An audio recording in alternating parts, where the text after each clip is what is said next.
Hello, ladies and gentlemen. Welcome to the Positively Awesome Wrestling Show.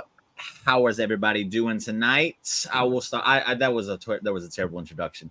Nick, thank you for joining us on such last minute. I know you wanted to talk about this, so I'm gonna swing it over to you first. How the heck are you?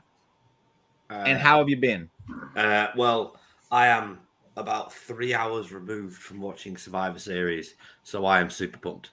I'm absolutely hyped. I'm over the moon. I am an ecstatic man. Many things could be said, but generally, I'm happy because WrestleMania is all booked. WrestleMania is all sorted. The hotel, the flights, the insurance, everything has been handled by our man in the office. And it's going so 100 and something days to go.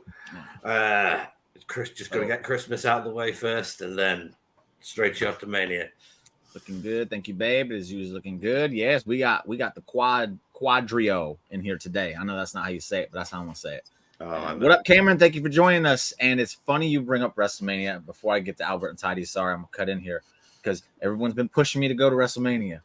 I literally just got a wedding invite that's the day before WrestleMania, and it's like in Virginia.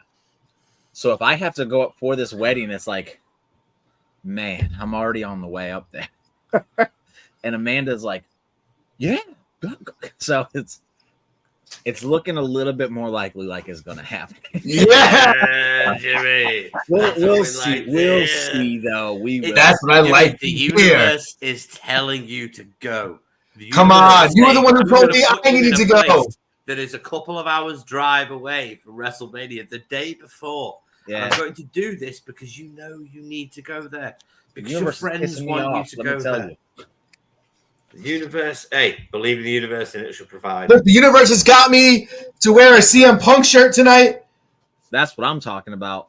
All right, it's there. It's there for you to make sure you make it to WrestleMania. I got this Punk shirt at the last WrestleMania I was at. It's all coming together.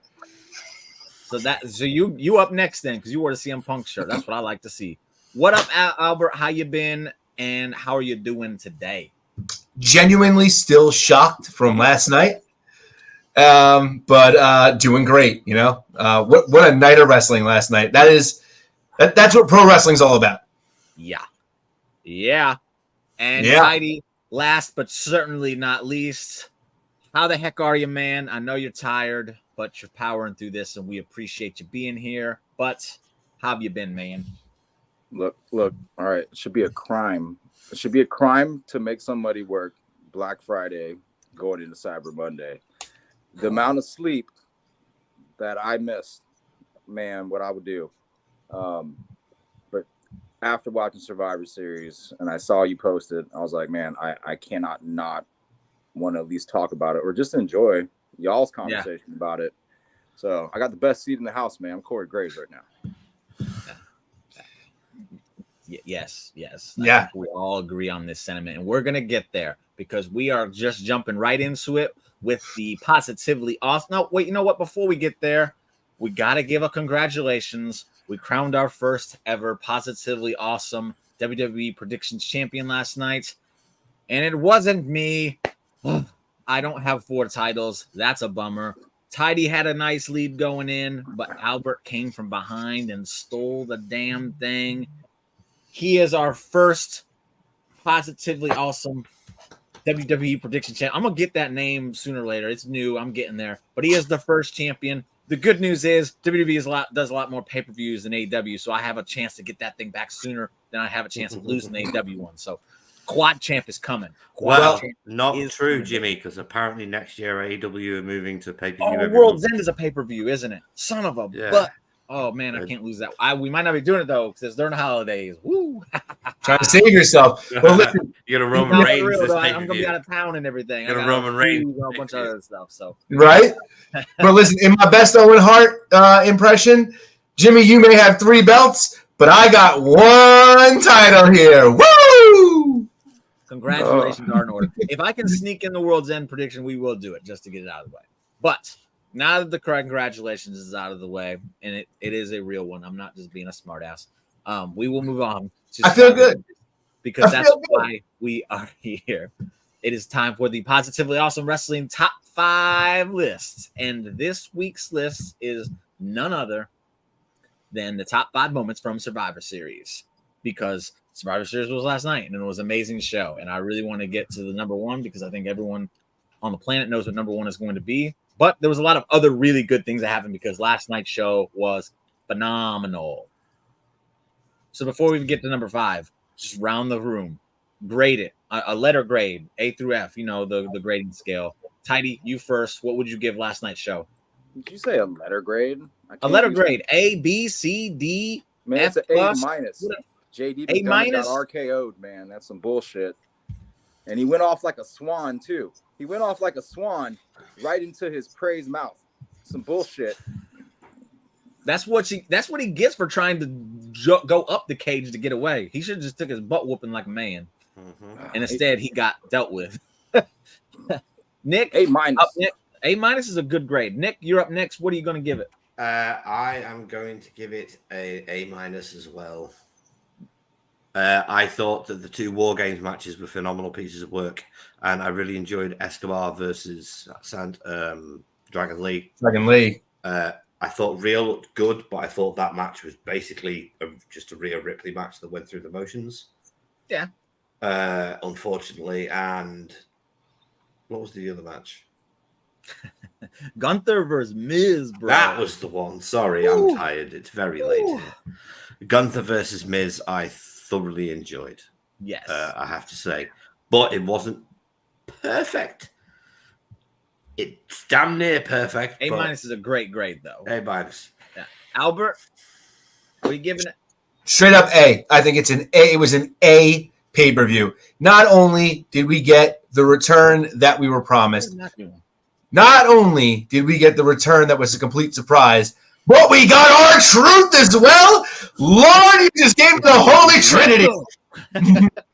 Absolutely. Look. Triple H is knocked out of the park with almost every single pay-per-view he's done. This was no different. This may be top 5 pay-per-view of the year. I mean, the in-ring action was good. The drama was good. The returns, the surprises. It's everything you want out of a wrestling pay-per-view. And I didn't think we'd eat like this in modern days, guys. I didn't think we would. And here we are. Man, it's good. Yeah, we really are, man. It feels good. It feels really good. Yeah, and Courtney's giving it an A as well. I'm biased as hell. I don't even care. That was an A plus for me because it doesn't get any better than last night's show. It really doesn't. And when we get to the number 1, you'll hear my whole reason for it, but it really just honestly doesn't get better than that show was last night to me. I can't think of a show that's better than.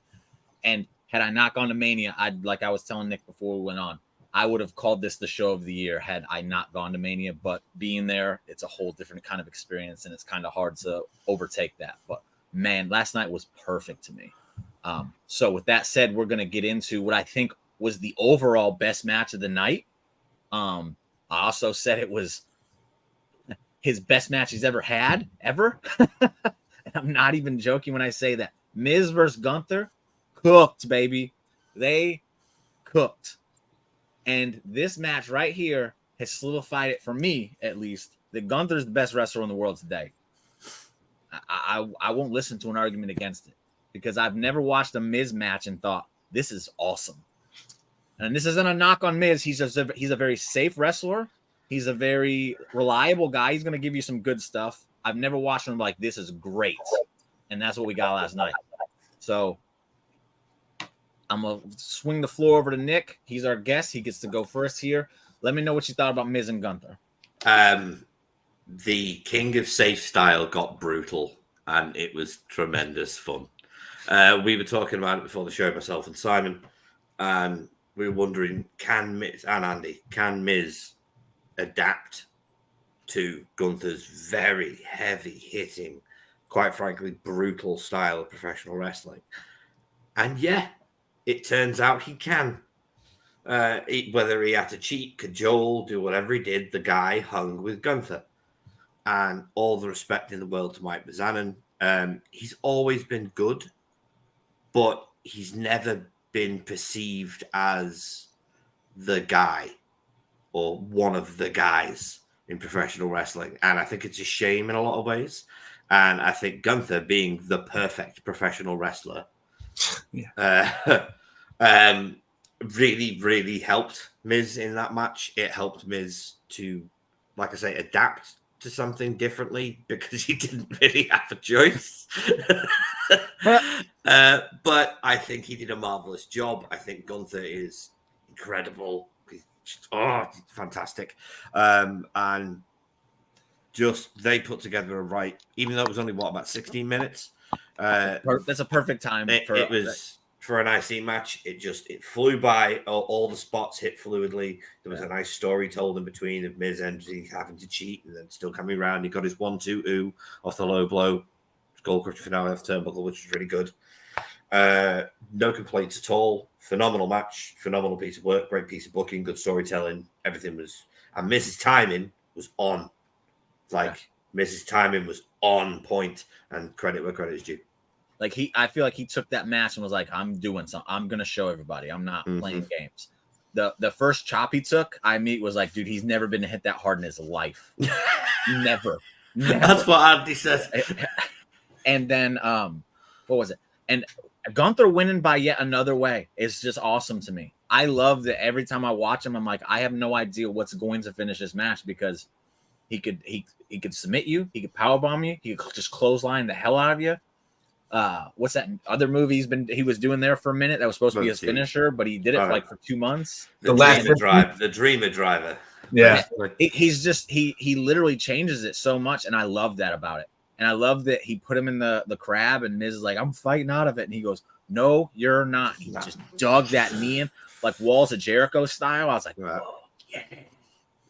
So Tidy, since you really wanted Miz to win here, and man, he had that crowd wanting to win for a second there as well.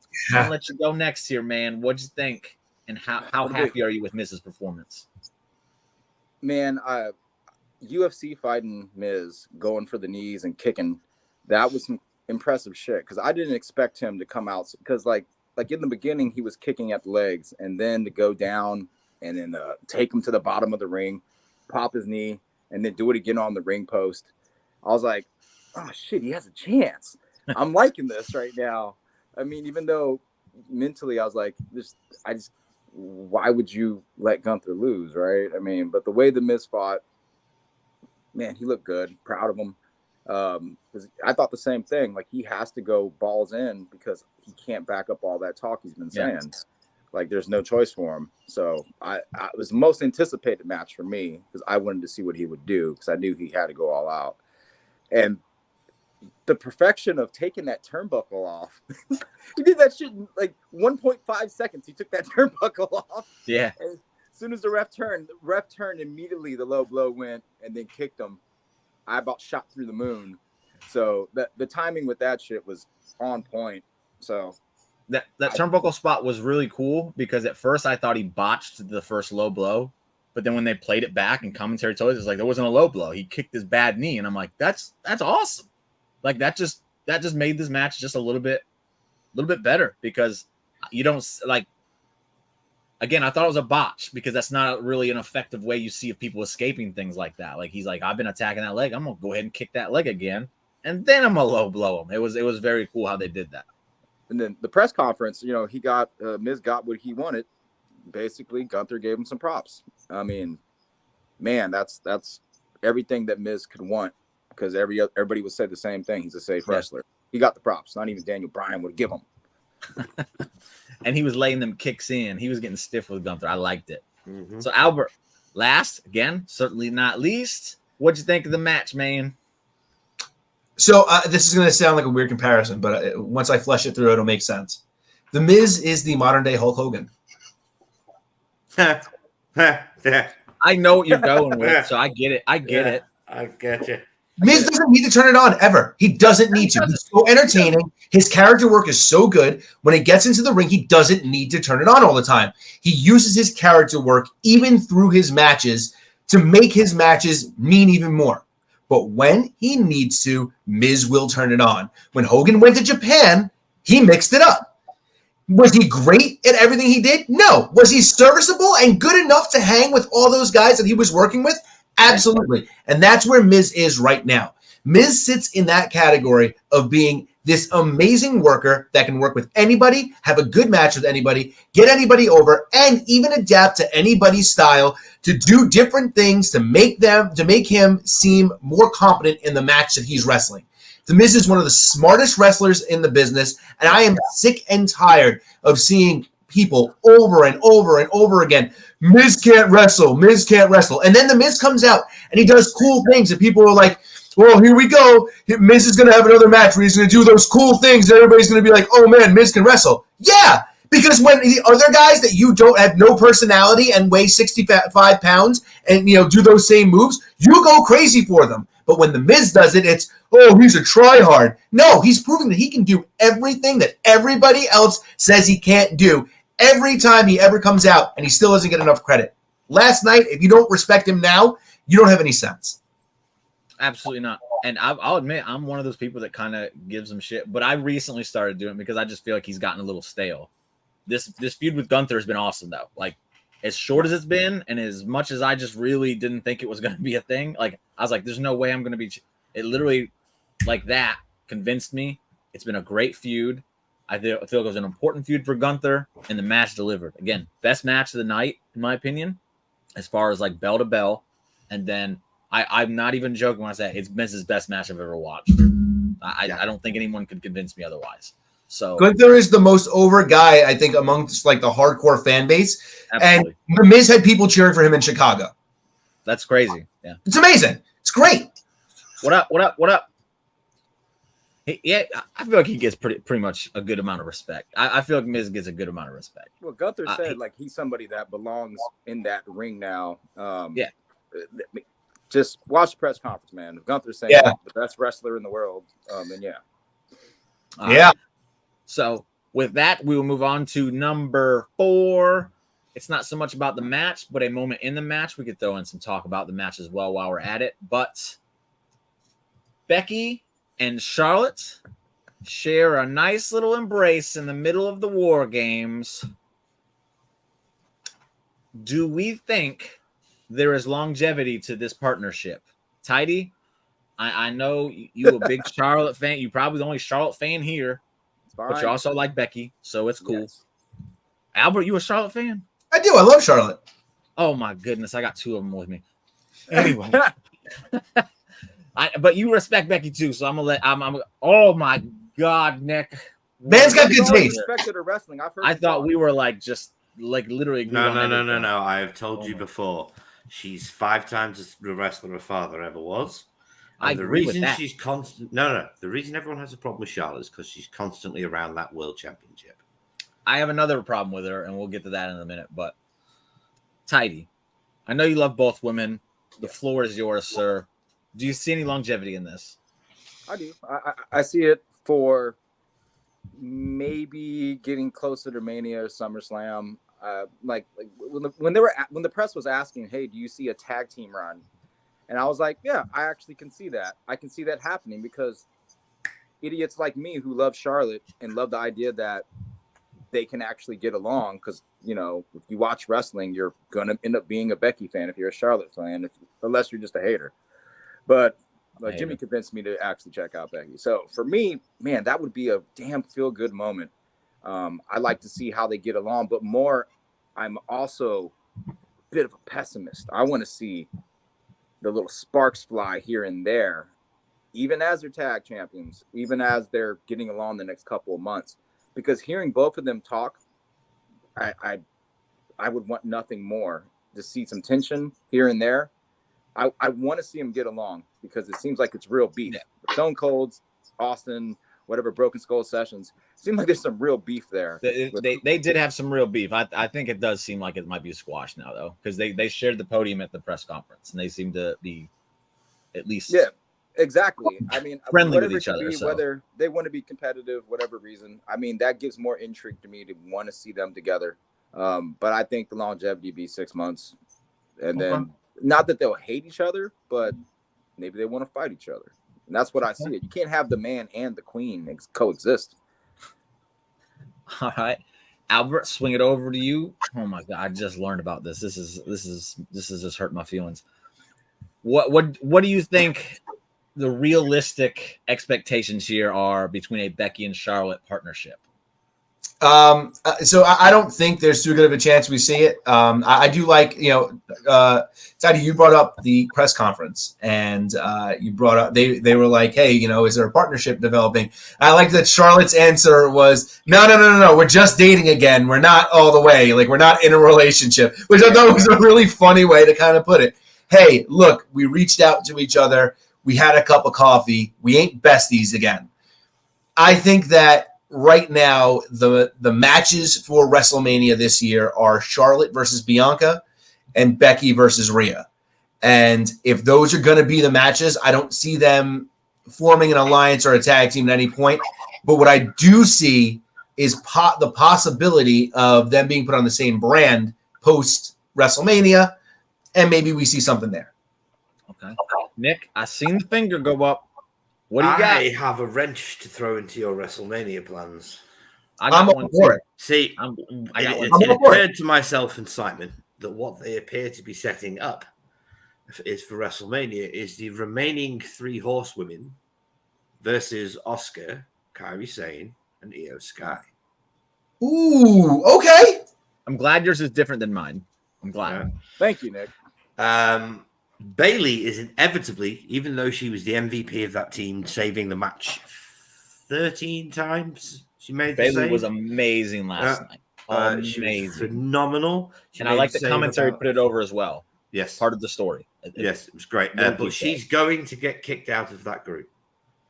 They've got their translator who speaks Japanese, Dakota Kai. They don't need Bayley. Bayley's going to get kicked out of the group. She's going to end up back with Charlotte. And through weeks of general conversation, and we told you, she'll start admitting that she was wrong, admitting she needs friends. They still have a feud with Damage Control. That goes forward. Bayley starts to revert back to her old gimmick. And at WrestleMania, the Bayley buddies make a return for the big entrance of the 3 girls. No, they better not. I know you hate them, Jim, but it's what Everybody Triple hates H them would Bayley do. buddies. Yeah, but Everybody it's what hates Triple H would do. And then we get the 3 horsewomen versus Io, Asuka, and Kairi. The 3 biggest names from Japan they've ever managed to sign versus the 3 biggest names they've ever produced at home. It writes itself. It keeps them all busy out of the world title picture. It lets Rhea shine in a match against somebody else. It lets Io probably have lost. Bianca. Question: who's the SmackDown champion Okay. if it's not Io? Yeah, that's the other question. Bianca. Oh, So yeah. champion versus champion? That's So my Bianca's ideal gonna world. wrestle Charlotte. Okay, I got you. Or I mean, Or no, that's what Albert said. That's what Albert said. Okay. or Jade's always going to be around maybe at that Yeah. point too. So Okay. So if you're finished, I had a scenario as well that I immediately Floor thought of. I immediately thought of when Becky kind of became the 4th person here. I think Bayley's winning Royal Rumble. I've been on that for a good minute now. Yeah. I think Bayley's winning the Royal Rumble, and she's challenging Io Sky for the Women's Championship at SmackDown or at WrestleMania. I think Charlotte and Becky will be challenging Kairi Sane and Asuka for the women's tag titles at WrestleMania. That's what I think we're doing. Okay. okay, I think that works too. puts. I don't think there's 2 teams you could possibly put together to give those tag titles as much shine as you possibly could at the biggest show of the year, other than those 4 right now. I think that's the best possible scenario for it. Yeah. Tidy, yeah, go ahead. And man, that would make the crowd go nuts. They're going to be chanting for Bayley so damn hard because everybody knows she needs her moment and she wants her WrestleMania moment. She can get a one-on-one match. That's a better idea. I'm for that. And then I think Rhea and Liv is going to be the WrestleMania one for Raw. I think that's where it's going. And that's where Dom is going to turn on Rhea and go with Liv. Woo! Ooh. I called that shit. But yeah, I think that's where we're going through 3 women's matches right there. Unfortunately, Chelsea Green won't be women's tag champion. That's unfortunate. Oh, I don't even like the idea of it. But I do think that's the biggest match you can make for those tag titles at WrestleMania. You also left Bianca out of your equation as well. So, I mean. Oh, well, she can wrestle Jade Cargill or something. I don't care. That works for me. All right. I just think Bianca needs to be kind of just. Bianca is starting to get close to that Charlotte level of just always She's there. Super Cena. She needs to be brought back down and kind of get in some feuds that don't revolve around that title. I honestly think that, and it needs to happen for a long period of time and not just like 2 months. I know she just took a break, but she immediately came right back in and was challenging. It's like, come on, let's take a break there. And I don't mind Charlotte and Becky going for the tag titles because Becky hasn't won the tag titles. Charlotte hasn't won them yet either. No, Charlotte Becky did have the tag titles. Charlotte won them with Asuka. With Asuka. Oh yeah. Okay. I'd probably let Damage Control go over there, but if that's still their name then. But yeah, I do think there's going to be a long run with Becky and Charlotte, and I think they're going to be with Bayley the way. And I can't rule out the possibility of that Sasha thing just because a while ago I said I thought Sasha could possibly be the one to dethrone Rhea. I thought Rhea was going to go on like a hellacious run, and then Sasha was going to be the one that came back and beat her. Probably not going to happen, but I do think you know what? There's a better chance of Sasha returning to WWE now than there ever was. Yeah, absolutely. Yeah, she sees the vision. That's gonna be awesome. And then Rhea can go be a face, and then Liv has character to go with her. Like that's what she needs. She needs a good character. Sink her teeth into it. Yeah. But now we will move on to the number 3. And before we do, let me see if I can get this going real quick. We are going to. By the way, great War Games match with those women. By the way, just the match was excellent. The trash can spot, the Charlotte's moonsault, where I thought she actually broke poor Io's skull. Face. Yeah. Oh yeah. I was so sad for Io. But right here, Io took some bumps last night. Yeah. Oh my goodness, what is happening here? Son of what a is bitch. happening? He's dead. He's dead. He didn't get up. My God Almighty, he's broken in half. So I know Tidy is just he hates it. He hates it so much. I have to ask the question because I jumped off the couch with that. I was like, that's awesome. Is this the best RKO ever? Albert, I haven't let you go first yet. You get to go first this time. What do you say? Yeah. Screw it. I don't care. Recency bias. Let it be. That was awesome. I jumped out of the bed. Like I was like, oh my God. There were like 3 or 4 moments last night where my girlfriend, I think, hated my guts because I scared the shit out of her, screaming as loud as possible, and that was one of them. I mean, from the top of the cage, from the top of the War Games cage, I think that's it. Yeah, like when I saw Randy kind of be like setting it up, I was like, no. Yeah. He's throwing him up. I was like, what are we doing here? They're going to like throw him through a table or something crazy. Then I saw Orton down there and went, oh, even better. He would have been so lucky to go through a table. Actually, Tidy, I'm going to come to you last because I'm going to let it fester in you a little bit longer. Nick, what do you think, man? Is that the best RKO ever? Top 3 RKOs of all time. Okay. Seth Rollins at WrestleMania when he jumped off his back.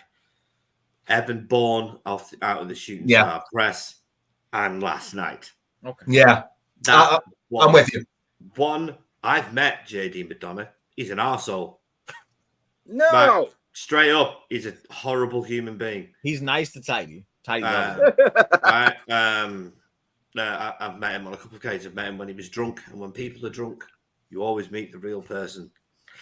That's not always true, man. I know fighting drunks and pissed off drunks. That's not No. Most of the time, not hammered, Tidy. Drunk.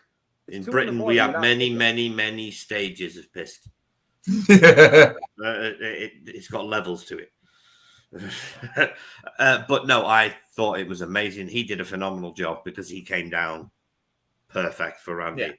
Yeah. Safe as houses. Well, as safe as you can be jumping off a 20-foot cage. Yeah. Absolutely phenomenal piece of work. The smile on Randy Orton's face made it for me. Yeah. Just that match itself was a great piece of work. I've always had the opinion that War Games should have a roof on it because I'm a traditionalist and a Dusty Rhodes boy. But last night, they needed to not have a roof on it. Yeah. because they couldn't have pulled that off, and we couldn't have seen the trash can spot from Io Sky in the women's match. I know you and Captain are of the same thought on this, and I'm gonna go ahead and do you know why there's no roof on that War Games? And it's not so people can jump off of it. No, my theory is because they already have Hell in a Cell. It differentiates it would cheapen Hell in a Cell by having it in 2 rings at the same time. That's exactly why they do it, which is why I'm okay with it.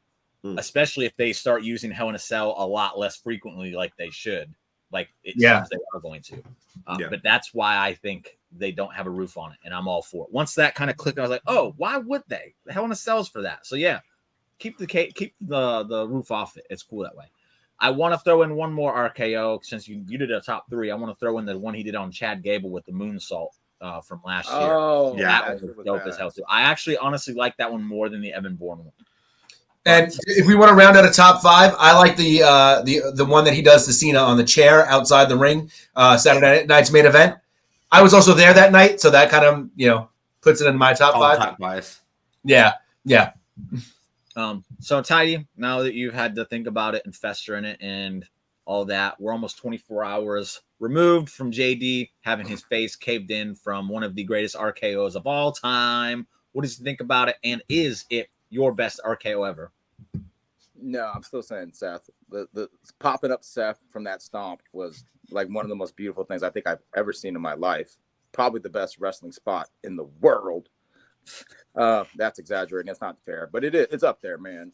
So that was probably number 2. I mean, because JD flew into that thing like a swan. I thought he was gonna do a swanton dive. The way he came off, arms spread. And I'm gonna say this, man. All right, look, I don't know what your problem is with him, Nick, but Drunken Madonna, people have time to grow up. You could have made a mistake. You know what I mean? It ain't the first time someone showed their ass out in public. I know I've done it. That's all I got to say about this bullshit. You're heated Tidy tonight. If I was JD, I still like. Sorry, mate. They say never meet your heroes. Well, yeah, it was cool. I met my hero and he was amazing. I wouldn't have had it any better way. So JD Madonna is just very, very, very, very Irish. I love Irish. I love Sheamus. He does love Irish people. Yeah, I want to move there. No, you don't. Come on, man. No, breaking dreams. How many times are you going to break? Trust me, you really don't. They have been blowing each other up and setting their own cities on fire for hundreds of years, and no one's ever going to stop them. Poor Nick's destroying all of Tidy's dreams tonight. He's like, I love Nick coming Jimmy, on the show. Next time, I'm like, I hate Nick coming on the show. He goes like, take him off the list, Jimmy. He's not coming back. Too real. All right. But RKO will transition us right into the number 2 on this list. It is the return of Randy freaking Orton. And oh my freaking God, that man is freaking jacked. Can you freaking believe it? He looked awesome. I was just like, what? When he came out walking out. That was great. The swole snake. So Nick, you up first. What are you thinking about Randy Orton's return in this new look? He looks so big. Man, it's beef. And I had some beef on wrestlers, and Randy's always had the frame to hold beef, and he's never used it. So, obviously, he's going to change up his style now he's back because of his back. He's going to have to. His doctors all told him he should not wrestle anymore. Same thing they told Sean, admittedly. But we'll see what happens. But I think he's going to change up his style to be more power-based again, like it was when he first started.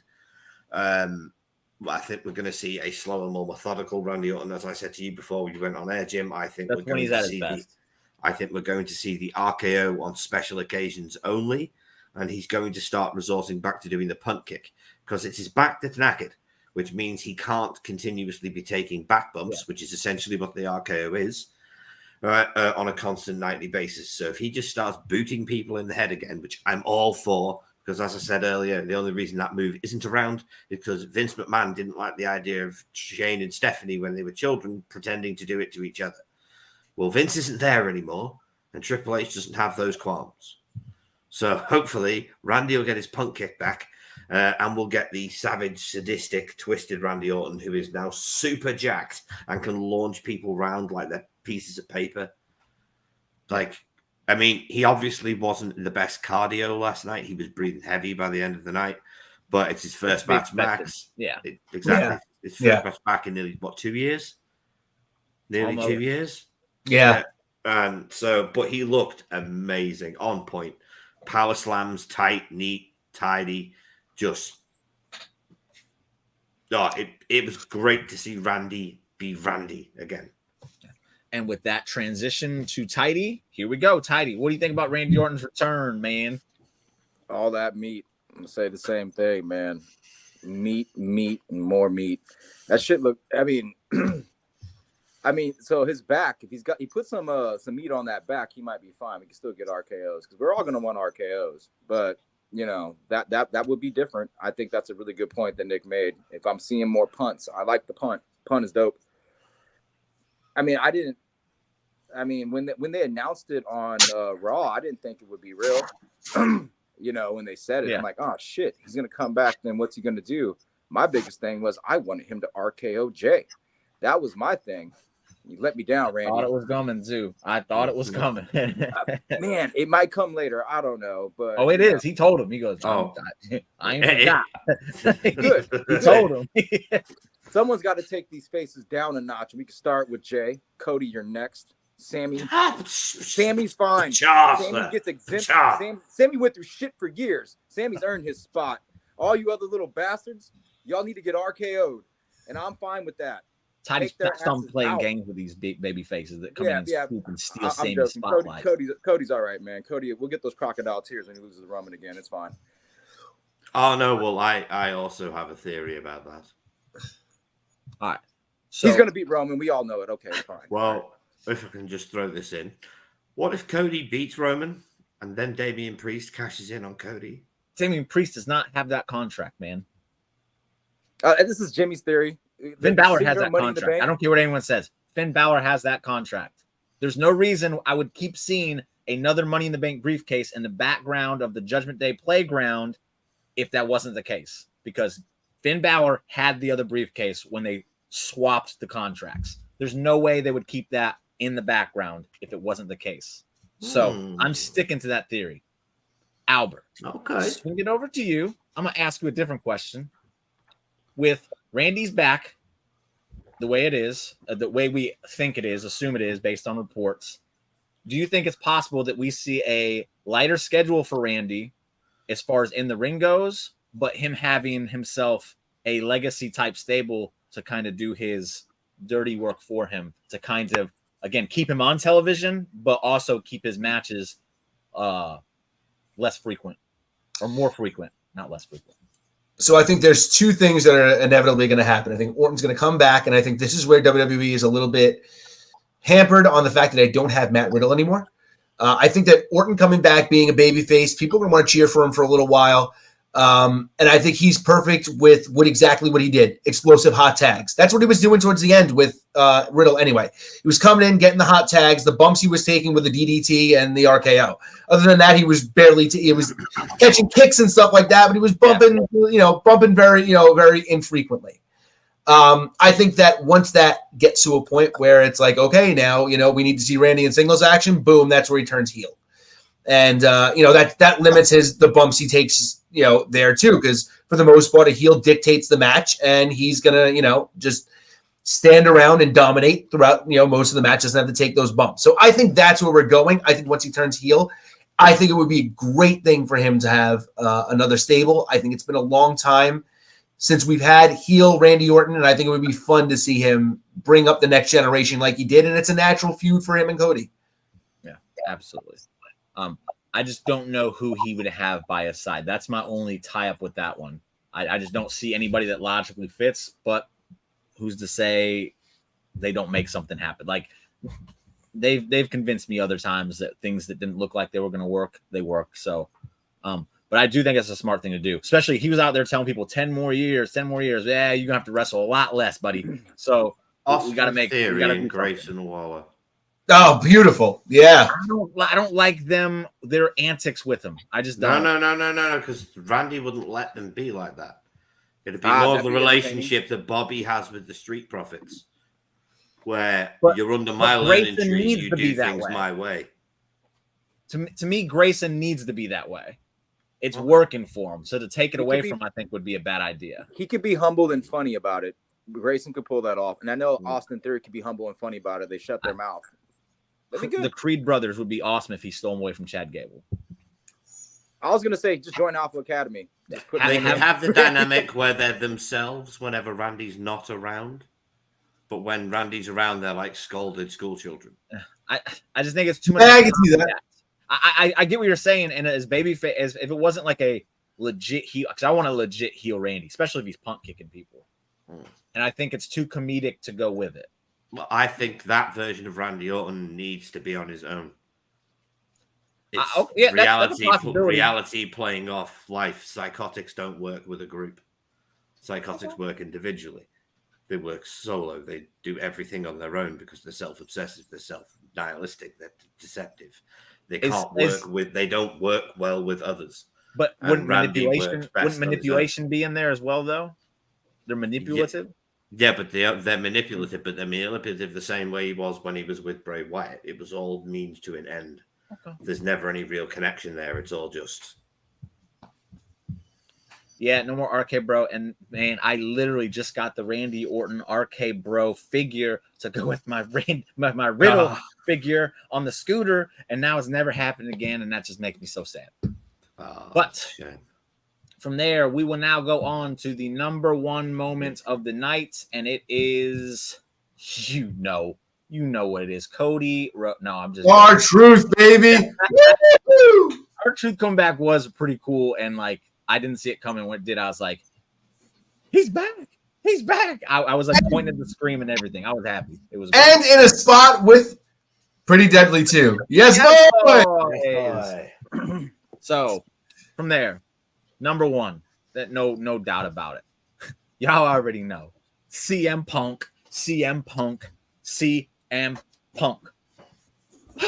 This picture in itself just blows my mind. Just seeing the picture, this just blows my mind. It's like, what? This really happened? My God, this is crazy. But I'm pushing the wrong buttons here. Nick, I'm gonna let you go first because I believe you would be. I'm not gonna say you're a bigger Punk fan than me, but you would be the second biggest Punk fan here, and you just watched it. So we're gonna get your like almost live reaction to this. What did you think, man? God has come home. Right, the what up, boy Scotty? has come home. He has come back to where he belongs. Did you see how comfortable he looked when he walked out of that entranceway? Did you see how happy he looked? Right, because he's realized professional wrestling is one thing, but business is a completely different thing. And Triple H does business with people. No more Vince McMahon to get his old ass in the way, right? we got Punk is back. Right? I am so happy. Right? Even if this is, apparently it's a multi-year deal, allegedly, which fine by me. If it is, fine by me, because there are plenty of people I wanted to work with. And what he showed in AEW was he never wanted to be on the top as world champion. He wanted to help the younger guys. That's why his first match was with Darby, for pity's sake. Right? They could have brought him in and straight away just jumped him in a world title in AEW, and everyone would have said, yay, but they didn't, because he didn't want to. He wanted to work with the younger generation. And I think that's what he wants to do once he's handled this business with a couple of people that don't appear to be very happy that he's back. I think we're going to get the best of Punk this time, because I think he knows this is probably his last opportunity to really define his legacy for what he wants it to be and for what we all want him to be remembered for, not little happenstances with arseholes like Hangman Page and that stupid little Jack Perry. I didn't say it, anybody. I'm not the one saying it. No, I am. Fight me. I don't care. Jack Perry is an immature moron and should have been fired at the same time as CM Punk. Why has he still got a job? And Hangman Adam Hangman Page is an immature moron. Good wrestler, immature moron. Either way, off topic, I am so happy that he's back. When we were sat there, main event finished, thought we were talking about it, saying, oh, that's really good. The title card came up in the corner, went to turn it off. Simon went, 6 minutes left. There's 6 minutes left. Man, I'm so glad I don't look at the time because I was just like, show's over. Wow. And I was like, no. And then Andy's lad started going, CM Punk, CM Punk. CM Punk, I will touch on these CM real quick, Punk. Swartney, in a minute. But yeah, I know I saw him. When the new mix of Cult of Personality hit, which was released the day before Survivor Series, so we all should have known, I jumped off the couch. Like, I was like, so happy. I'm ecstatic to see him back. I still, to this day, said he's done his best work in WWE out of his entire catalog. Not in ring, but as far as character work goes, his best work was in WWE. The Sermon on the Mount at the Royal Rumble is the greatest Royal Rumble moment of all time. I don't care what anyone says. It's the most entertaining Royal Rumble in history outside of 1992 and 2002. CM Society is one of the greatest heel things of all time. Ever. Anyone says ever. It was literally just the most brilliant thing. It's what literally sucked me back in. Yeah, it was perfect. When I first saw that promo on WWECW that he was coming in, I was sat in a house full of people who didn't know who he was, but they were wrestling fans, and I felt like a complete uber nerd because I'm sat there going, yes! And everybody's going, why are you so excited? It's fucking it's a time where you hear a band on the radio that you knew about for like 5 years before all your friends did. That's exactly how I felt when Punk showed up on WWE TV, because I was the same way. I was a huge ROH fan at the time. Yeah, that's exactly what it was. It was just like bang. And last night, that's what it was. Yeah. Just real quick with this. I don't know if you saw these, Nick, because you stayed off all week, but did you see the video of Seth going off after the show? Yes. Okay. So they're talking about it in the comments here. Seth doesn't like CM Punk. I'm not sure what happened with that because they did business before, and when CM Punk came to Fox, he was like, fight me. He wanted to work with Punk, and then all of a sudden he was calling him a cancer and he didn't like it. So I don't know what happened with that. But they don't like each other. Like, well, I won't say they don't like each other. Seth don't like him, but that was clear. He was working. He was working the crowd 100% because that's the Mania main event. That's Mania main event night one, hands down. Unless something happens and it can't happen. I think that's all that was. I can't imagine Seth blowing a gasket like that in front of a crowd over CM Punk being brought to WWE. I can't. All I'm saying is somebody's got to win the Royal Rumble this year. Yeah. So, and with Drew, I think that's just more to his. I don't know enough about it because again, I don't really pay attention to the stuff, but I think it's more of just the character stuff. I think WWE does a much better job now of kind of doing stuff that isn't just on the screen. They do stuff that goes on Twitter. They do stuff that goes, I guess, as news. Like they've even done the X thing with the referee faking injuries. Like I think they're doing that to kind of throw off the smarks online. And I think that's all the Drew McIntyre's done. I could be wrong, but I don't know. I know as much as everyone else voice in the back of Drew's head going, you know that man, Tony Khan, will pay you a lot of money, Andrew. Nah, I don't think that has anything to do with it. But, Tidy, I'm not sure how familiar you are with CM Punk, but I know you said you were excited, so I'm going to come to you next. What's your excitement level for a CM Punk in WWE? It's a 10 because, like, I watched some of his matches. I had to go watch back because, it was Seth Rollins. Speaking of Seth, that was the guy that got me into it, the Authority angle, which was like 13 years ago or whatever, 12 years ago. I got back into wrestling. And to see Seth seething at the teeth, I'm like, that's when you see Seth at his best work, like he did with Matt Riddle. Blur the lines. I can see, I can tell immediately that Seth was working the crowd. Well, I want to say immediately. It was probably the second time I watched it over. I was like, wait, what did he say? He's saying F you. Okay, cool. CM Punk, I watched the documentary Best in the World, all of the stuff. So I know watched how that good this morning. It was awesome. Yeah. I know how good the man is. And I since I got back into wrestling, I'm like, well, shit, I don't have cable, so I can't really watch AEW. And I heard he was there. And then I hear this crap that he's not there. And I'm like, well, what's the odds? Everybody's like, he'll never come back. He'll never come back. It's like, well, I can watch Hulu with WWE and Peacock. So I would like to see him back. I would like to see the guy that did the pipe bomb. And if Seth can get real with him, that's going to be bad ass. I mean, I saw the stuff when he was going off with Triple H, so I also thought maybe not. To hear Triple H say the things that he said, 10 years have gone by. Basically, in a way, people grow up. He wants to do business. Even Cody's like, man, if he wants to help the business, so be it. And then I think back, well, Seth didn't give a shit. Seth was pissed off. He had a different perspective. And then, Sean Ross is like saying people were told before this even happened that, they were alerted that Punk would make a return. That's what I saw on X Twitter. So it made me think, man, I would love to see, because I know you just said Gunther, best wrestler. You used to always say Seth. For me, man, it's not that. I feel like Seth's run's going a bit stale for me in general. I mean, to beat Drew like that, okay, they're going to set up a story with that. Okay, we'll see.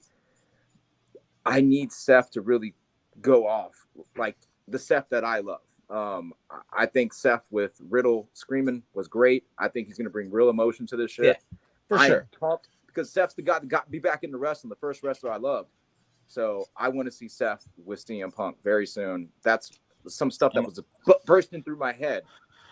So that's I love what I've seen of CM Punk. I want to see more, and finally I get to get it.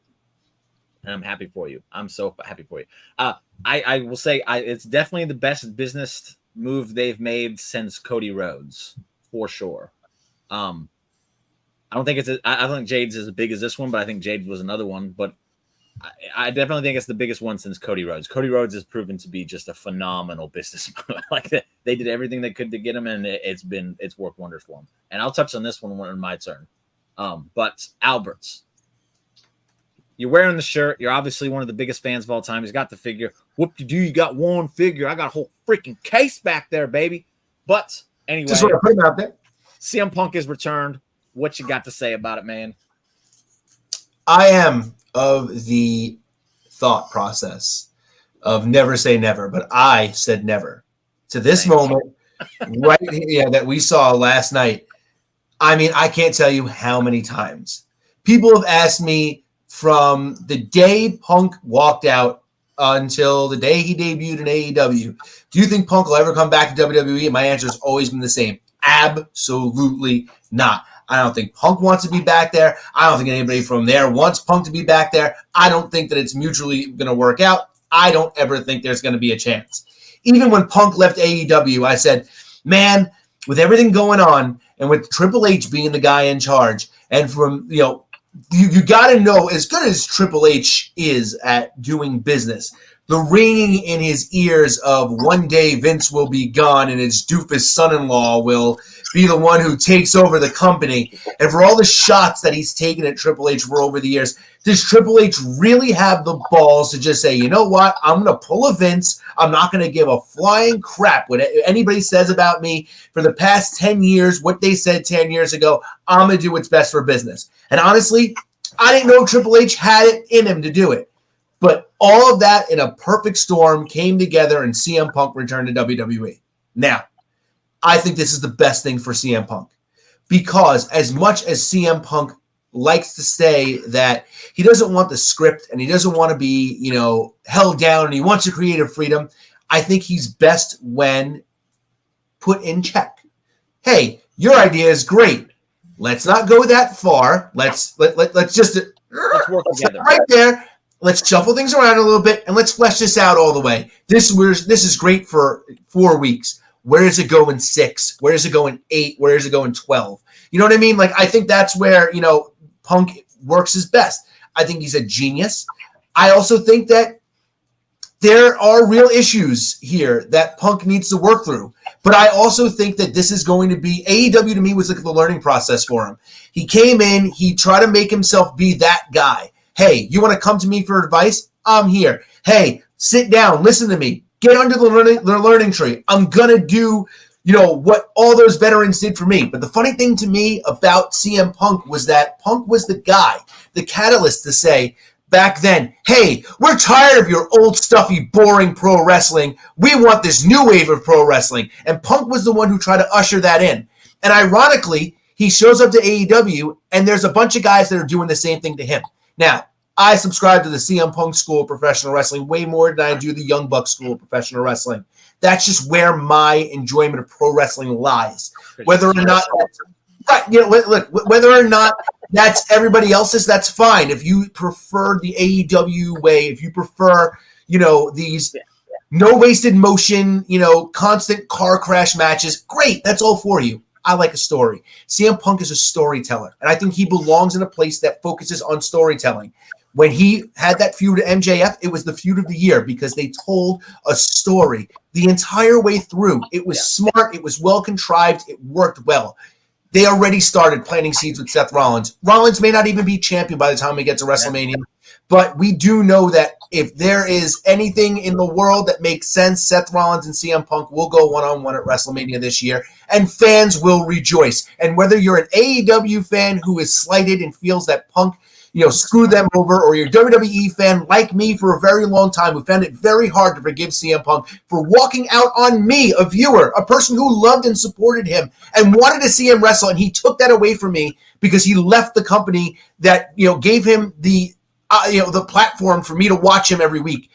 It took me a long time to get over that, but I think that at this point, this is the best thing for business. I hope it works out well. I really do. I never thought I'd see this, and I'm still kind of a little bit shocked that we're here at this moment right now.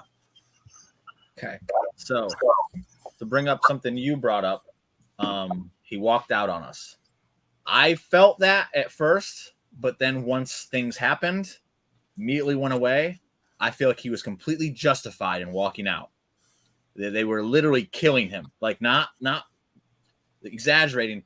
He had a doctor tell him, like, you could have died because of the doctor's negligence there. So I have no issue with him walking out on WWE. Now I want to ask another question for Albert and Nick, because you guys were watching him more than Tidy was. Again, Tidy's a newer fan. Can you give me one incident that was a backstage problem when CM Punk was in WWE? I'm taking your silence as no. Because no. So there were people he rubbed the wrong way, for sure. As many wrestlers do. Yes. But I can't think of a single incident that happened. I believe there was a lot of drama caused with some of the women that he inevitably ended up sleeping with, and with some of the other guys back there that was sleeping with a bunch of them. John Cena was sleeping with a bunch of them. But I know that got him heat with a lot of people. There were no backstage fights. There were no brawls. There were no kickoffs. So I always see people say, like, he was such a problem at WWE. What? The fact that he walked out on a company that was trying to kill him? What they didn't like about him in WWE in the locker room was the fact that he worked like Shawn, Razor, Kev, and other people worked, which was, if I got a problem, I'm going to go to Vince. If I've got an idea, I'm going to go to Vince. He's not going to go to the dirt sheets. He's going to go to the person who's in charge. Yeah, he was proactive.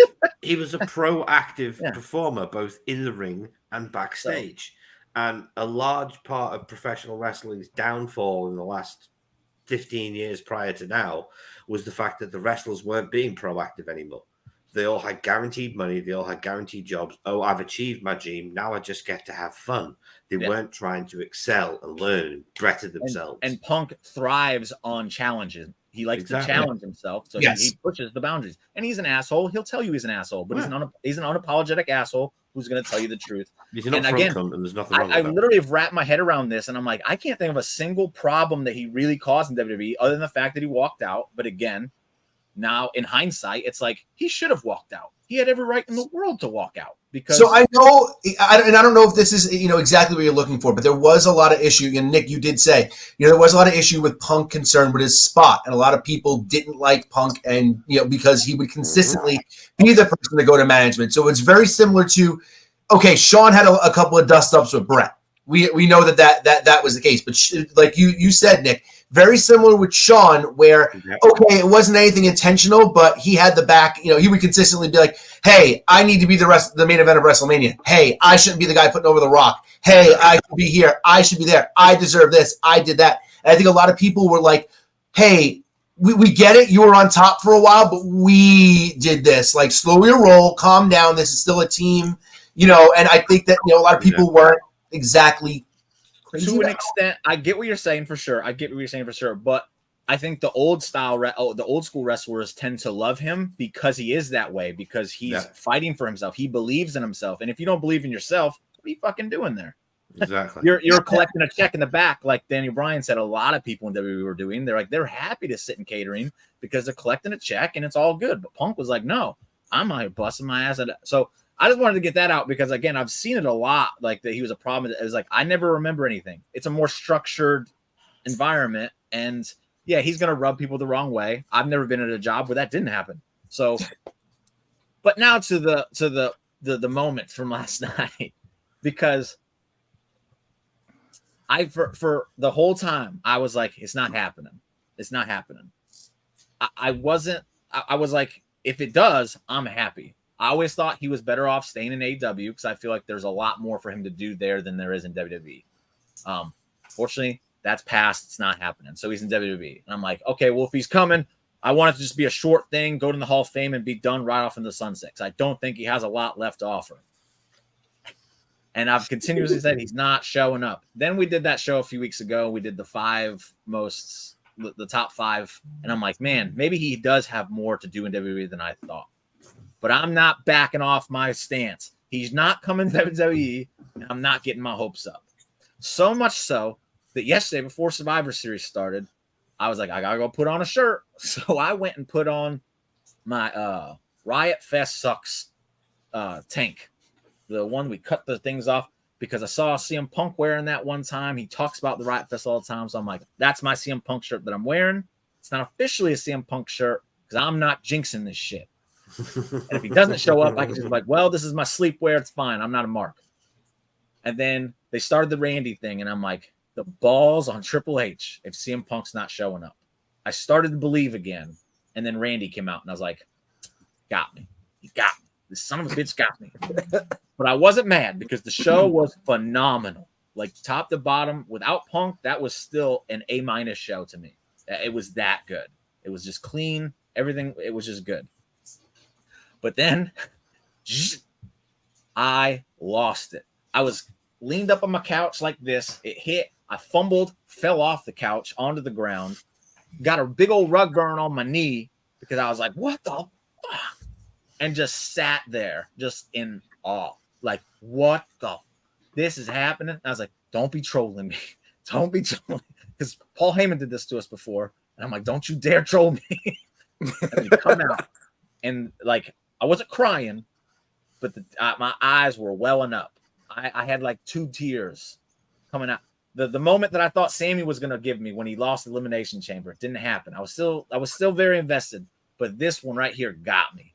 And I was just like, this is why I watch professional wrestling, because there's no moment that, like, it's one of the happiest moments in wrestling history for me. Like, I can't think of a time where I was happier, honestly, in the moment than watching that right there. I didn't even realize I had a rug burn until later. And I was like, how did I get a rug burn? I was like, oh yeah, my dumbass fell off the couch because CM Punk is back in WWE. My girl Amanda has been asking me for the past, again, almost 24 hours, not even asking me, just constantly reminding me, hey, CM Punk's back in WWE. And I have nothing to say. I'm just like, yeah. Nick said he's back home. I don't think he's back home. Ring of Honor is home, in my opinion, for CM Punk. But he's back in the place I love him. So WWE is my favorite promotion. CM Punk's my favorite wrestler of all time. And he's going to be on Raw, apparently, which is my favorite show. So it's like, speaking of which, I could have, but I don't. And honestly, I don't think I want to have another rug burn story if they're on my knees, man. Not me. I can't describe how happy I am about it. I really can't. I went and wore my jacket today, my little the CM Punk shirt when he had in ECW. I got a jacket with the rib cage and the heart in it. So I was like, that's a CM Punk thing as well. I'm just through the roof excited. I'm so happy. And I know it's hypocritical because I said he shouldn't come and I don't want him there and all that other stuff. I don't care. This is why this is the biggest, I guess, proof of how much of a fan I am, because I don't care how stupid I look with what I'm saying. In the moment, the fan just took over, and I'm like, I'm happy. I'm so fucking happy. I can't say any other thing. I'm just so fucking happy he's back.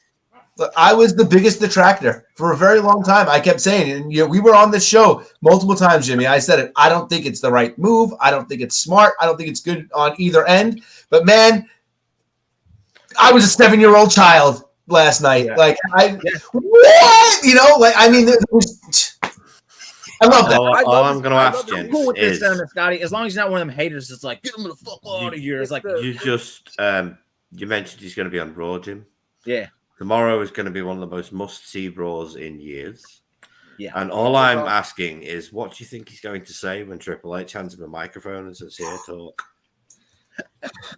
Because that's what's He's going to not gonna say happen. nothing. As soon as that That's microphone what's gonna comes into happen. his mouth, you're gonna hear the Judgment Day is interrupt him 100%. There's no More way. than likely, yeah, I would assume so.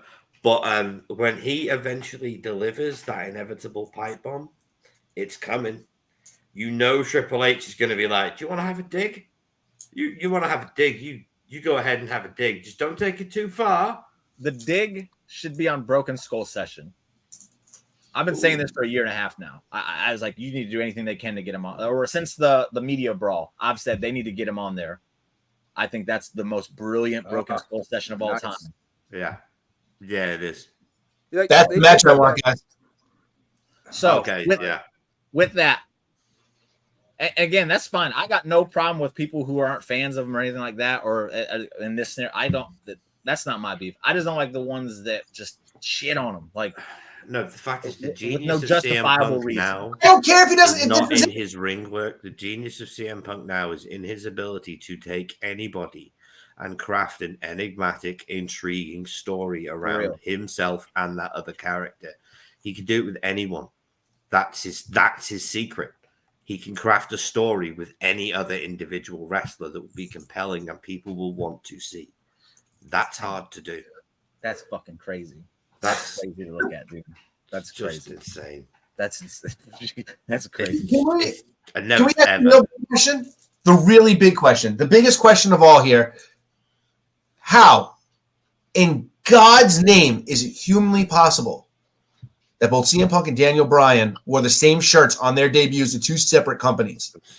Who's How gonna sell the merch first? Same Taylor, man. They are good buddies. They are. Yeah, I never shown me his master. His in ring may not be as good as it was, but yeah, no, because I had this conversation with my friend earlier. He goes, I just don't see the big deal in him. I'm like, bro. He goes, his returns are exhausting. I'm like, bro, stop it. This is his first return to WWE. It's his like second return to wrestling ever. It's not exhausting. He just never saw the big deal in him. Tidy, what's up? Yeah, like Triple H said, he gets people talking. I mean, man, like I got messages from two friends I barely talk to about wrestling. They know I'm like the biggest wrestling fan in the world. And they messaged me immediately. I'm like, oh shit, here we go. And then two of them, one perspective is one person's like, oh, I heard all this stuff from my AEW pro fans and my friends, because he barely watches wrestling, but they've convinced him immediately that Punk is a problem. And then I get another guy who's like, oh, he's just arrogant. He's assholes. Like, yeah, I hear he speaks his mind. I can't really speak too much about what's going on with him because I haven't seen him in AEW. People change, they get older. I don't know. I know he had a side of his story. So Broken Skull Sessions will be brilliant. That'll be that will break ratings. But like just immediately, like, dude, like the views that this video is getting on Twitter, it doesn't matter. 23 million, I think, is what it hit. Mhm. Yeah, That's and like nuts. I'm getting friends who don't talk to me about wrestling, texting me, messaging me, DMing me, hitting me up like, dude, what's going on with this? I was like, dude, this is why I'm excited. You can listen to your friends, but I'm telling you right now, if you think this is bad for business because your friend told you he was bad at AEW, listen to what Triple H said. I mean, right now, this is going to get ridiculous amount of views. This is going to blow up. And then if you know anything about wrestling, the possibilities are through the roof. So anyways, I thought I'd say that because like immediately people they're hitting me up about this stuff. This is not bad. This is a good thing. Nick, I want you to people get over it. I just want to play devil's advocate after you're done, Nick. So go ahead. No, that's fine. I just want to say we all work in YouTube. We all pay attention to wrestling media on YouTube. When was the last time you watched a news show? Bingo. Right there. Yeah. Thank you. Yeah. That's the thing. Right. When was the last time you watched a wrestling news show, a wrestling podcast, a wrestling thing that did not at some point talk about Phil CM Punk Brooks? They all think he's not a needle mover. He's not a big deal and all that, but they can't stop talking about him. Every single podcast, every single news show, all they talk about is CM Punk because they know. I know for a fact on my show, we had this picture because we couldn't be bothered making a thumbnail. So I just put this picture up as a thumbnail. And we were talking about Punk when he made his return to AEW. Highest rated podcast we've ever done. Yeah. Because we were talking directly about CM Punk. The guy is a needle mover. He is a certified megastar in a land of superstars. Yeah. That is a simple fact. He is one of the last remaining megastars of professional wrestling. Certain guys get to a certain level with the fans and they just stay there. And he's one of those guys. And I don't care what anyone says. CM Punk is one of the best wrestlers in the history of the business. His only issue is people don't like his attitude. Well, people didn't like Hulk Hogan's attitude, and they didn't like Ric Flair's attitude, and they didn't like Steve Austin's attitude, and they didn't like Shawn Michaels' attitude, and they didn't like Bret Hart's attitude. And do you know what? They're all the greatest of all time. Even Chris Jericho is apparently difficult to work with. And just to bring that up, bring the Seth thing back up. Another reason I know this Seth thing is a work is because Seth's never had a main event at WrestleMania. Guess what he's gonna get right now? A main event at WrestleMania. That man ain't mad. That man's happy as shit. Yeah. From there, we will move on. Real quick. Go ahead. I just want to play devil's advocate very quickly here. We also have to remember that this was the same guy that less than a year ago talked an insane amount of crap about WWE on AEW television. Mm-hmm. The inevitable, the MJF comment, go be, main event of night one of a 4-year extravaganza. For free, yeah. Right, exactly. Now that's the ultimate goal for him is to be at that event, right? It's the same guy who, talks an insane amount of crap about WWE's partnership with Saudi Arabia. And this might be the guy who now has to go to Saudi Arabia. I don't think he'll go to Saudi Arabia. Maybe he won't. But there are some bitter pills that Punk's going to have to swallow before he steps back into that locker room. The insane amount of crap he's talked about The Miz over the years, just notwithstanding, is just one of those things. There are just a lot of, like Tidy mentioned, there are a lot of people from AEW on that side of the fence who say, hey, this guy's a problem and a headache to work with. Yeah, like you can see that there's going to be some preconceived notions when he walks into the locker room. I think that Punk is smart enough to navigate that and he'll figure it out and he'll figure out ways to win that locker room back over. But let's not brush all that under the rug and think that people are going to sit there and go, yeah, whatever. There are a lot of company guys in WWE. I mean, more than I like pro wrestling, I am a WWE guy, and if I ever left WWE, there was really only that's it. That's all I've ever wanted. Could have rubbed some people the wrong way. So to bring up the Miz thing before we go on to the last segment, because I'm gonna squeeze in because I really like it. But when he went to the Raw and they had to kick him out or whatever, apparently the person he went and talked to first was the Miz. So I have to believe there was some beef squash in there if he's going and looking him out, and then now he's here. I think, like Triple H said it best 10 years ago, you hope that he's a different person, or else you failed. And that's a thing I believe in. And all the people who call me a hypocrite is like, maybe he's just grown up and realized I was wrong. Maybe that's the thing. Mm-hmm. We don't know. You got to give people chances. If you don't, then you're no better than the person you think you're trashing. And that's my opinion on it. Thank you, Jamie. From there, we will now go to the question of the week. And again, like I said, I was going to scrap it because we went over, but I really liked Nick's and I want to answer it because guess what? It involves CM Punk, baby, and I'm always it does. So for the question of the week, Nick, the floor is yours. And just so y'all know, I'll be going first. Ladies and gentlemen, everybody watching at home, I have one question for you. Put in the comments. Jimmy likes to interact with everybody, so constantly pester him in the comments. Who do you want CM Punk to wrestle at WrestleMania? Yes. Who do you think he's going to wrestle? We all think Who do you want him to wrestle? Oh, I know my answer. So not who everybody thinks. Same. Your answer isn't? Okay. So mine, I think everyone should know, anybody that's followed me, because it's literally my dream match of all time. And up until 2 years ago, didn't even think it was possible. Well, honestly, 2 years ago, I didn't think it was impossible because Punk was gone for so long and the other one hadn't wrestled in forever. But then Punk came back and my guy wrestled at WrestleMania 38. So I want to see Stone Cold Steve Austin versus CM Punk at WrestleMania because honestly, I know this is going to sound absolutely insane, crazy, batshit, whatever. If this match was to happen, I think you could main event at night 2 and put Roman and Cody on night 1. That's how big this match could be.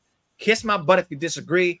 That's what I feel. You have the greatest of all time in Stone Cold Steve Austin, and literally the only person that even comes close to Stone Cold Steve Austin as far as the attitude and just aura of a wrestler in CM Punk.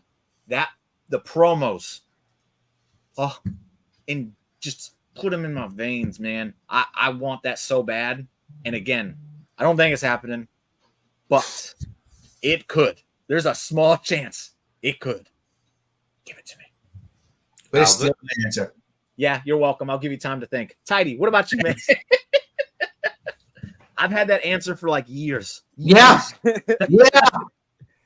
I want Sami Zayn. Sami Zayn's my top babyface.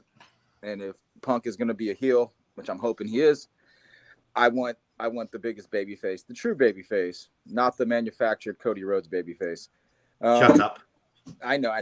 But I want Sami Zayn babyface versus CM Punk because I think Punk could go low on him. The whole bloodline. There's a lot of stuff. I mean, it's CM Punk's over there at AEW and he's watching like the greatest storyline ever in the bloodline. I mean, man, that would be. That's just it for me. I'm going big baby face versus big heel. I want Sami Zayn. I think that'd be magic. And about Cody, I actually do really like Cody. Cody's awesome. I just want Cody. He's the Punk get drugged through the mud a little. He's got to be a little more relatable. But he's already been drugged through the mud. That's what Brock Lesnar is. He already got drugged through the mud. I know. There's more to go. But I just think that the part I love about Cody is at the press conference. You just see him. He does, like you said. I don't have to act a story. My real life story is the story, and that's what I really like about him. But that's what makes him so relatable in a sense. But when I see him in the ring, not as relatable. When I see him talk, I don't know. I see one baby face, and I can't help but compare it. And it's always going to be Sami Zayn. When he surpasses the love that I have for Sami Zayn, number 30 in the Royal Rumble, the chosen one, then I will be loving him. Sorry, I had to get that out of the way. All right, and Albert, if you want to use the same answer, you're more than welcome to. I got another one. All right, if you want to steal mine, I'm going to go with Finn Balor. I think Punk and Balor is just an absolute dream match for me. They're probably two of my favorite guys from these past two generations. Punk was my guy when he was in WWE throughout his entire run. Like Nick and I both said before, I was a Punk guy in Ring of Honor. So to see him then come to WWE, debut on the ECW brand, which is the only reason, really, Punk was like the only reason I watched that show every week. And then Zack Ryder after that became like my other reason to watch that show every week. And then Christian. But, that's who it was. It was always Punk. And Balor, since Balor then came in from New Japan, and I followed him from there over to WWE into NXT. It's like that similar story for me. I would love to see a babyface Punk, Finn Balor be like the first guy that comes in that he faces. I think it should be a good match. I think Balor has a good match with anyone. I think Balor's character work is the best it's ever been right now. Yeah. I think this is the right time to pull the trigger. If you're ever going to do it, it's Punk and Balor. It's right now. I think that's a possibility of Royal Rumble, honestly. That would be great. I would love that. I can't see Judgment Day not just interrupting him tomorrow. I can't. We run WWE. We run Monday night. Who the heck do you think you are showing up here? I just can't see anything else happening. And Dom, I don't know if anybody saw, Dom was like signaling in the cage when Punk was coming out. He was all like, CM Punk, money, baby. He knows. Yeah. CM Punk and Dom as the tag team champions of the world. That's what I want to see. Each other. I don't think I could handle it. My heart will just explode. I don't think I can handle it. But wait, what's Nick's? Yeah, Nick. Oh yeah, that's right, Nick. My bad. That ain't happening, bro. You know that ain't happening. Hey, It's not what I think's going to happen. It's what I want to happen. I would love to see that. And I want Triple H's last match to be against Phillip Brooks. They always had great chemistry on the mic. They never really got the chance to do it in the ring the way they should have been able to. That last match they had was too overly contrived. It wasn't what it needed to be. It wasn't at the core of, I don't like you, you don't like me. Bang. That's what this match needs to be. And I think it would be a great last match for Triple H. I really do. Yeah, for sure. If he could, for sure. That's definitely the way he would go. Obviously, it's not going to happen, but it's what I want to happen. So, and apparently Rhea's like a huge CM Punk fan, so she was just in character because she does phenomenal character work. But I could be wrong. But with that said, fantastic show we went over, but that's what tends to happen when you got CM Punk as the topic of discussion and two of his biggest fans right here on the show. So with that said, it is time to say our goodbyes. But before we do that, you know what time it is. Plug your stuff. Nick, you're up first. Tell them where to find you, buddy. Ladies and gentlemen, if you enjoy what I do, you can find me at Wrestling Legion on YouTube. We do podcasts pretty much every single week, and returning again on the 18th of December next month will be episode 3 of Wrestling With Your Thoughts, which is with Matty Rawls from the Raw Ball podcast and Mr. Devin Andrews, our former judge. They will be rebooking ECW Heatwave 1998. Ooh. Yes. Then they will be rebooking Bad Blood 1997, and then the first episode of WWECW, the one with the zombie. How can you reboot anything that was already so good? Exactly. They made me do it multiple times. It's going to be great. It's going to be fun. I love Wrestling Your Thoughts. Jimmy will be returning as our defending champion in January, I hope, after Christmas and the holidays are done with. I should be, yes. Yes. And he will be defending his title against either Matty or Mr. Devin Andrews. Scotty's so the man. That is where you can find me at the Wrestling Legion YouTube channel. You can also find me at Wrestling with Nick Wrestling WYT Nick on Twitter /X, whatever you kids call it these days. And yeah, there you go. I think this is how it's spelled, but that's where you can find them on the Twitter. I believe so. But if not, just go to my page, and then I just retweeted him, so you'll see him there. You'll go follow Nick. Nick's awesome. Nick is awesome. Albert, what about you, sir? Go watch the Slam Session. So there you go. New video up yesterday. Got the new BWO. Speaking of the the ECW guys, we got some BWO retro style figures.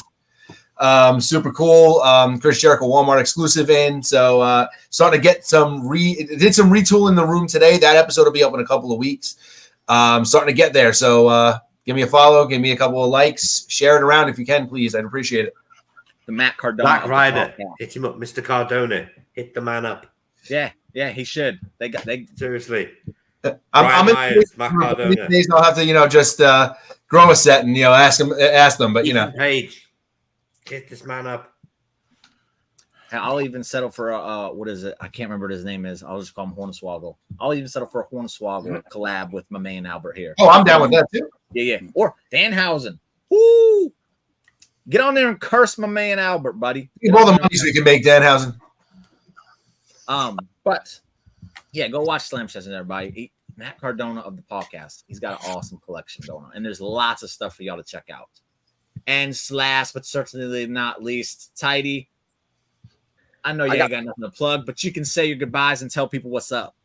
Well, I'll plug my perspective. I'm kind of still shocked to this day that people were messaging me over this stuff and like how easy it is to hate somebody when you don't even really know them.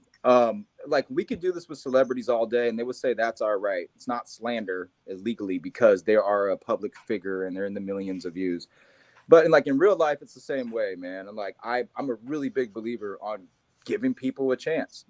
I was not the perfect child. I was like the worst human being you don't want to find in the alley when I was 21. You just didn't want to see me.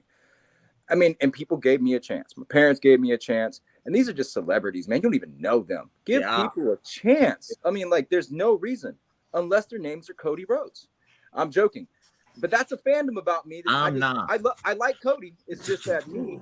I will always compare him and Sammy. But dude, I actually really like Leave my Cody. boy I've been alone. watching everything about it. But I'm just saying, they're celebrities, dude. There's no reason to really hate them or to not give them a chance. What's better than seeing someone grow up or a great story, or seeing Dominic Mysterio be like the greatest thing ever? Did you see him in that cage? The dude was lightning fast, like a luchador. What do you know? I've been watching it for years now. I don't know what everyone else has been watching. He's Some of the GOAT. best stories in movies or anything that I've seen is just seeing a redemption story or just being like, man, that dude's pretty cool. And you know what? Good for him. That's all I got to say. Yeah. And just to put, like, I'm not the biggest fan of the Hardys at all. I've talked about how I just never really cared. Met them, they were wonderful. They are absolutely wonderful people. So like, don't be shitting on people y'all haven't met, man. Y'all don't know. Y'all hearing one side of the story most of the time. So thank you, Ty. That was awesome. And with that, it is time to say goodbye. We'll be back next week right here. Yeah, there you go. That's fine too. That's my thing with the Young Bucks. I don't hate Nick and Nat Jackson. I just hate the Young Bucks. Fair enough.